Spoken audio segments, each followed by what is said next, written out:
You are making a call to a friend. But no answer. You tried several times. Again, no response. You are thinking, why this happens? Many of us might have faced this problem. Yeah, he or she is not good with me now, but was relating with me fairly in the past. We might also have observed how thick friends formerly are foes now. You are not alone. This video goes to the bottom of the psychology behind relationship woes. An early example of how friends became foes is found in Drona and Drupatha's story in Mahabharata. While gaining an education at the hermitage of the sage Bharadvaja, both were buddies, helping, sharing, and sacrificing to each other. Drupatha, the heir apparent of Panchala kingdom, even offered half of the kingdom to Drona once he became king. Decades passed after that incident. Drona faced utter poverty and could not fulfill his son Ashvatthama's just demand for milk.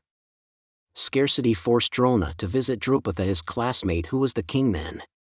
He confidently approached him and reminded Drupatha about their friendship and promise of help. But to Drona's utter shock, Drupatha rebuked Drona and denied friendship, saying friendship is possible only with people of equal station. Later, Drona could defeat Drupatha with the help of his disciples so that he can claim equal status and reclaim friendship. But Drupatha became even more vindictive towards Drona and vowed to kill him. So, what should we infer here? First of all, relations can continue if two parties are equal in lifestyle, name, fame, and following. In the Gurukul they were equal. But not now. A sincere person cannot get along with an insincere in areas like not giving the right productivity and expecting the sincere one to complete the task. When one tries to use you, you will start hating that person.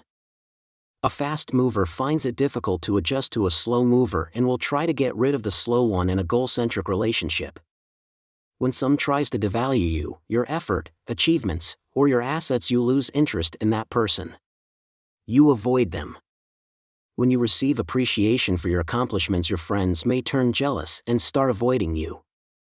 In a relationship, when one tries to micromanage the other, that person will try to come out of control by breaking the relationship. When expectations are high for one person to remain in a relationship, then naturally it comes to an end. This happens between a man and a woman when one's luxury and standards are beyond the other person's capacity. Relationship thrives in societal standards where there is a value system. When one cannot fit into that values, relations tend to strain. When one's financial status goes down, the old friends will start avoiding as they feel he or she may seek financial help. There are also instances when one who lost the former status will avoid those who are in similar status to avoid unnecessary questions. Drona could have got favor from Drupatha if he approached him as a servant instead of a peer. That is how the world works. Relations can sour when one becomes too inquisitive to gather information from others. This will prompt one to cut the relationship. Relations are based on expectations, to gather information and get benefits, mostly financial. Once they are achieved, relations stop. It can also be one's personal hygiene, appearance, way of talking positives, and avoiding negatives act as parameters for a relationship. Falling under these standards hurts relationships. We lose interest in a person who does not walk the talk. Remember, people keep in mind your words and see whether you are following them or not. Relations are also based on one's expectation that the other should be one or two steps lower than him or her. When the other one overtakes the other, relations spoil due to jealousy factor. However, for abiding relationships, one needs to follow certain rules. Expect nothing from the other person. If expected, then it should be a give and take scenario. Esteem the other person better than oneself. Offer financial returns when you ask a favor. Enter the values system of a group. Empathize with the other person and make him, her lenient towards you. Be helpful when the other person is in distress. Try to make others spend or spend for those who are willing to share. Fit in a culture to perpetuate relationships. Relations are built on 5 components, which are the heart's yearnings or composition. They are desires, emotions, passions, choice, and character. The heart is deceitful above all things and beyond cure.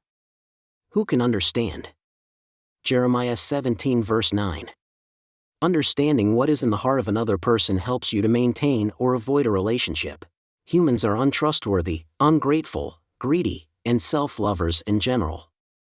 We need to be careful in relating to or trusting another person. Hope I have conveyed how relationships work. Now, over to you to be mindful to take precautions while relating.